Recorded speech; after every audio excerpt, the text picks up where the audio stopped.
right. Well, here we are, adult years. And I gotta say, this chapter is pretty potent. Very much dark night of the soul, dissolution, becoming a mother, losing myself, completely detaching, total identity collapse.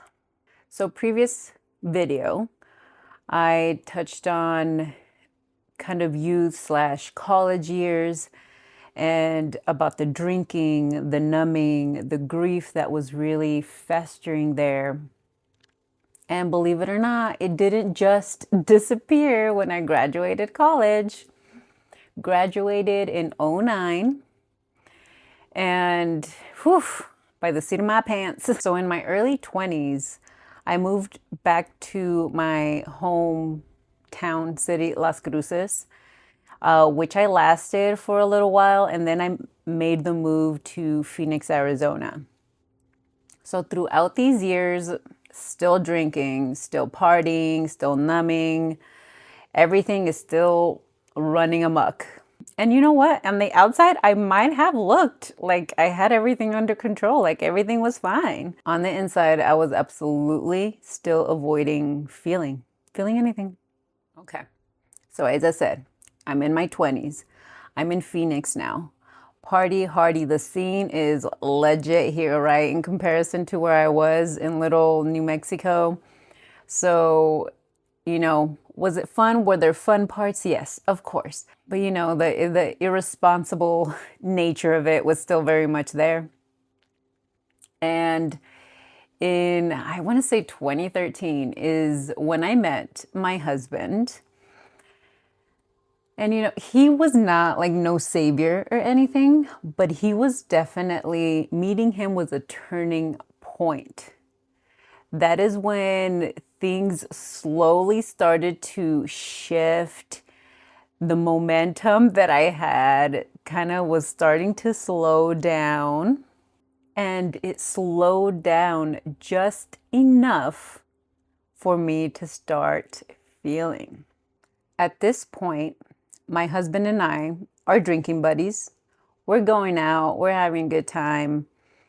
And in 2015, I get knocked up. Pregos. So that is essentially when the drinking stops, obviously, right? And I did notice that throughout my pregnancy, the anxiety started to build because obviously I'm not drinking anymore. I'm not numbing. I can't numb anymore. On top of the hormones, whatever hormones are coming up. So everything's getting stirred up. Everything's, free to be felt.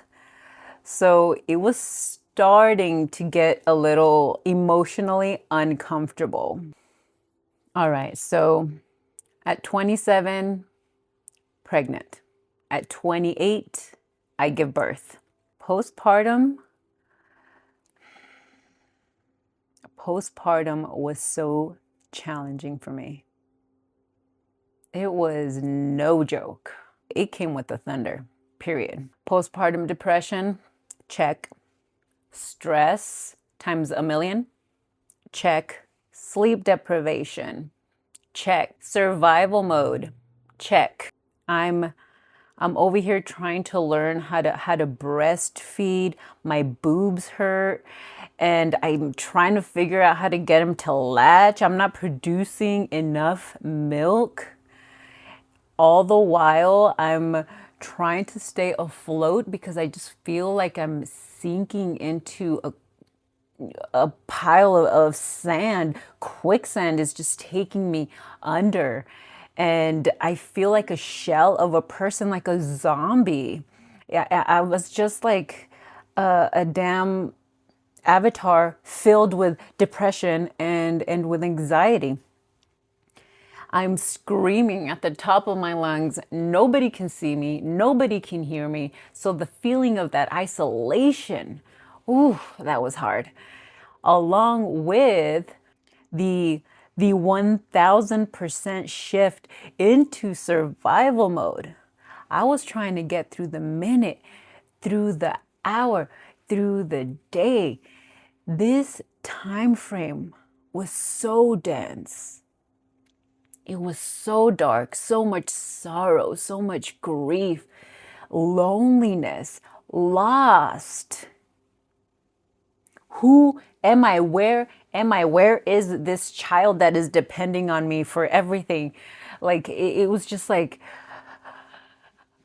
and even just speaking to it now, it's like I'm tapping into the frequency that I was feeling. So I give so much love and so much reverence to the part that got me through that, because damn, that shit was hard.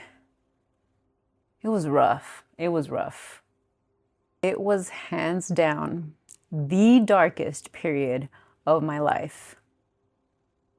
All of that is happening for me, right? Internally, in my field. My husband and I, had just started our own business. It started a month before Jovan was born, so brand spanking new. So I'm not able to be involved as much as I was planning to be. And the timing it just happened to be that way. We didn't essentially plan it to be around the same time, life. So my husband is focusing on that, keeping that running, keeping that afloat, taking care of that. So I am shouldering the responsibility of this baby. I am the one that needs to get this baby through the day. So even just that pressure alone was a little crushing. And then, of course, it just added to the isolation that I was already feeling. Like, I really do wish that I could have just had the voice to speak and say, partner, I need you. Help. Or to somebody. It was as if, my vocal cords were just cut, and I just was there trying to survive in this dark room all by myself. Oh, no. And the baby. So I think you get the point. So eventually, as time went by, I'm going to say at least a year, all of this started to kind of loosen its grip on me. And at this point, as far as the drinking goes, every once in a while, like date nights and things like that. However, I was already feeling the disconnect there, where it was just kind of no longer something that I wanted to do. I didn't like feeling under the influence, especially again because my son, I wanted to be fully aware if he needed me once I was home. And what really just was a done data was when I went out for dinner one day. I had 2 flutes of champagne, and the next day I felt like I chugged a whole damn bottle of tequila. I was so hungover, the biggest headache. And so I was like, okay, all right, body, we're done. We're done drinking. It no longer resonates. It's no longer something that I'm needing, that I'm wanting. Hear you loud and clear. And so I stopped. And that was, I want to say that was 2020, actually, maybe even 2019. So that is when I just completely stopped drinking and start listening to my body. I was listening to the whispers of something needs to change. Something is going to change. This chapter of my life completely stripped me down. And I obviously didn't know it at the time, but it was definitely preparing me for what was next. Everything is a phase. So I do come out of this phase and slowly start to step into the light, into the sunshine, and start taking care of myself and nurturing myself back to health, essentially, which is exactly what I will be speaking on the next video. the steps that I took, and it will probably be a two-part because it is a bit extensive.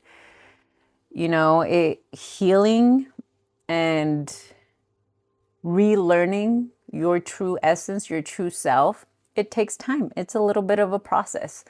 So there were many things that I started to implement, that I started to learn, that I started to choose that that that poured life back into me. Thank you for listening, and I'll catch you on the next video.